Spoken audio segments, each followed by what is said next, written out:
Welcome back to Thing Whiskey. I'm Callum. I'm Sam. Today we're doing another versus, this time between two budget scotches.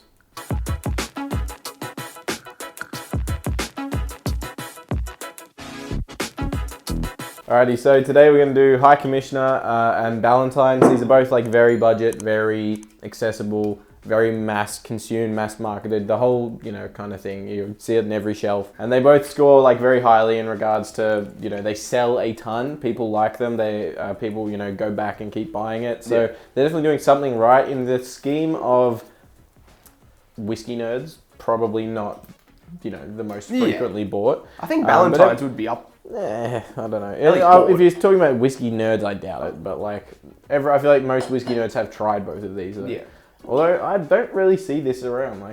I know it's popular here, but I don't know how popular it is in other countries. Overseas, so I'm not really sure about that one. But I know over here and just overall, globally, it does have insane numbers. Yeah. So we'll get into it. Basically, they're both budget scotches. Percentage both 40%. 40%. Nearly killed lost you. my two front teeth. But yeah, color wise, there's not much difference. I reckon they're basically exactly the same. Actually, we're gonna have to remember that it's same. Yeah, I'm doing left Ballantine. Yeah. Sweet honey malt. Sweet. With a touch of pepper.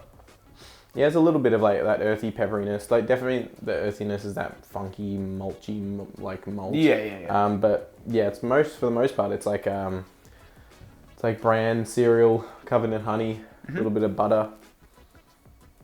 It's kind of grass-fed butter. It's like cultured butter. It's kind of got a little bit of, I don't know, sourness or something to it. But it's pretty creamy, dairy. Yeah, creamy. And pretty sweet. Very that lolly sweetness. Yeah.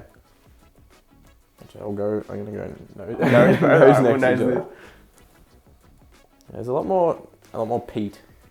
This, I would have a little bit of earthiness, but this has actually got genuine briny, peaty. Yeah, it's got some sort of kind of ashy, woody, burnt kind of seaside note. Not anything like Isla or even just Island. There's something. As well. Yeah, something in that realm has contributed a little bit to this. Yeah, the Ballantines definitely got more lolly sweet, whereas it's got a sharper kind of more ethanol-y note to it. Ballantine smells smoother. Sharp. Yeah, it smells sharper. The High Commissioner. Yeah, it smells sharper, more acrid, definitely more smoky, but it's got a chemically kind of tinge to it. Whereas this is Ballantine is vanilla ice It's cream. not really my style of whiskey at the moment, scotches in general, but this is much more objectively friendly. Yeah. This has got some notes that are a little bit, What are you gonna try first? Ballantines, I guess.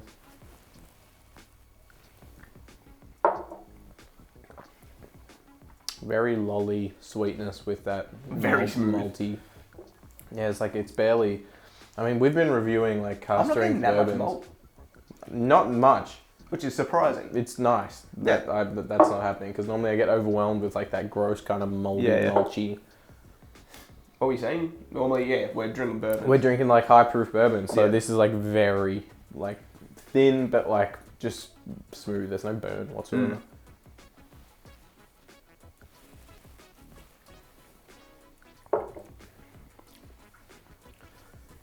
It's a lot more sharp, but it's still not got an intense burn or anything. It's just a bit more dirty almost. For me, it's it's got a little bit of soap in it. It's a bit soapy. This is the High Commissioner. Yeah, the High Commissioner for me is a little bit soapy. That extreme peatiness just disappeared. Probably because it's not. It's just in comparison. And we haven't really been drinking peat much whatsoever anyway. You'd think that would bring it out more.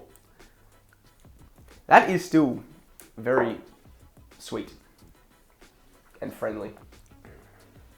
Ballantines is a lot more sweet and friendly. This probably isn't even the purpose for these whiskies, to be drinking these. It'd be on the rocks or mixer. Oh, for sure. They're meant to be mixed. They're pretty much marketed for that anyway. Yeah. It's just that's what happens. That's what is done to the whiskies that get sold the most. They don't get drank straight.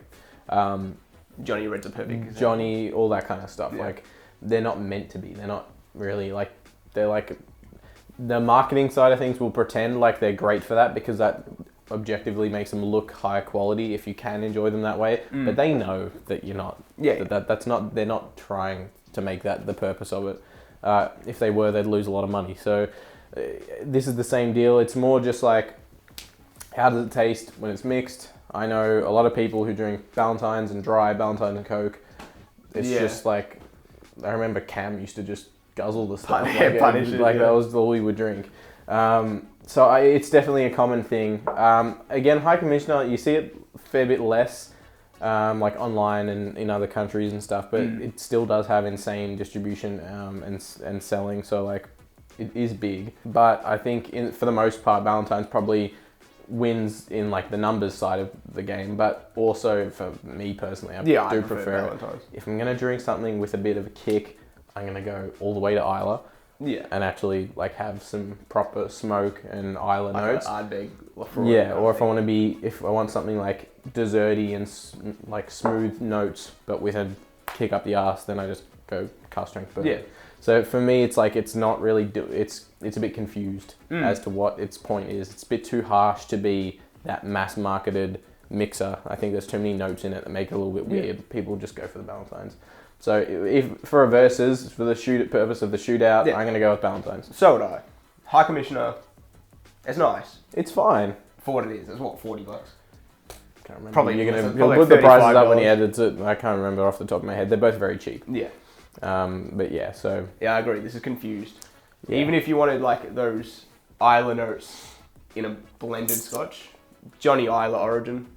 Yeah, or the double black if you don't want like the Isla part, but you want like extra ashy smokiness. Yeah. That's nice. It's a lot smoother, but still adds a lot of those ashy notes as well. This is just, it's a little bit fractured. For me, a little bit soapy. Kind of compete. Yeah, it's just, I don't know. It's a bit confused and it's not doing any of the multiple things it's trying to do particularly well. Yeah. But anyway, there's no point being pretentious about bottom shelf mixes anyway, so it is like, they're not meant for this. So to be fair, they both probably taste perfectly fine as mixes. I'm pretty sure I've had Ballantine mix and it's fine. I would imagine this is the same deal. But yeah, let us know your opinion on either of these two if you've had them both. Let us know which one you think wins and which one you would put up as like your best kind of budget mixer. But yeah, if you enjoyed this episode of Everything Whiskey, leave us a like and see future episodes from us and maybe consider hitting that subscribe button. If you do, we'll see you next one. Cheers.